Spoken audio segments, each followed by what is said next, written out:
So what I can tell you at this moment is right now it's come to our attention that we have at least 10 gunshot wound victims that have been taken to various hospitals here in the city as a result of an incident that occurred here at Ladd Stadium, a shooting. We've had one individual, because of the shooting, had a seizure, and another one injured his hand trying to get out of the way of what was going on. Currently, we have 2 individuals in custody or detained. Now, we don't know if they're the shooters in this particular situation, so we're questioning them right now. We're questioning witnesses here on the scene. We're processing the scene so that we can try to get a better idea of what actually transpired and unfolded here. We'll be here for quite some time. You guys know that whenever we work on a crime scene, we spend a little time making sure we gather all evidence. We're looking at all surveillance video that may be available to us to help us identify individuals that may be responsible for this particular incident. It is my belief that based off the surveillance system that's here and the cooperation that we'll get from the people here on site and people that attended the ball game, that we will make an arrest in this case and we'll be able to hold somebody accountable for this action. But again, it goes back to the idea that why are young people bringing this type of violence to public events? They're bringing their beefs that they have with each other in neighborhoods, and they're putting other people in harm's way.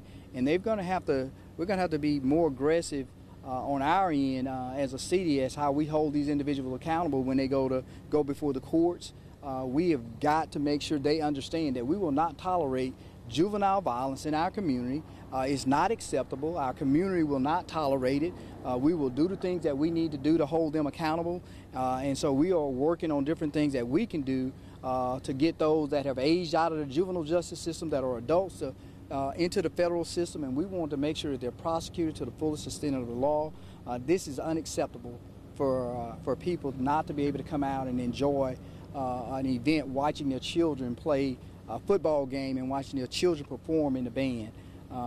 10 individuals injured from the age of 15, ranging from age 15 to 18. It's not acceptable in our community. We won't tolerate it. We'll be more aggressive in what we do as a law enforcement community to hold those individuals accountable. We're going to ask that the community help us by identifying those individuals that they know that bring this type of foolishness out to these type of events. As we get more information and we can update you on the status of some of our victims, we will. I would encourage the parents that if their children are not at home, call some of our local hospitals to see if their children may be there, or try to reach out to them on cell phones to make sure they're okay. There are some that are still here providing witness statements to our investigators, and so reach out to us if they have not made it home as of yet, if they were here at Ladd Stadium, and we'll do what we can to try to let you know if there's somebody that we're still talking to on the scene. But we'll be out here for a little while trying to process this scene and make sense of it. Were the shots fired during the game or after the game? Again, I think it's at the very end of the ball game. I don't know the exact details. I got on scene, started getting information about what took place, and really just trying to identify who our victims were and who our suspects. I really can't tell you at what point of the ball game these shots were actually fired. Can you confirm, was there a fight prior to the game ending? I don't know the answer to that. I was not on scene, so I can't answer that. So.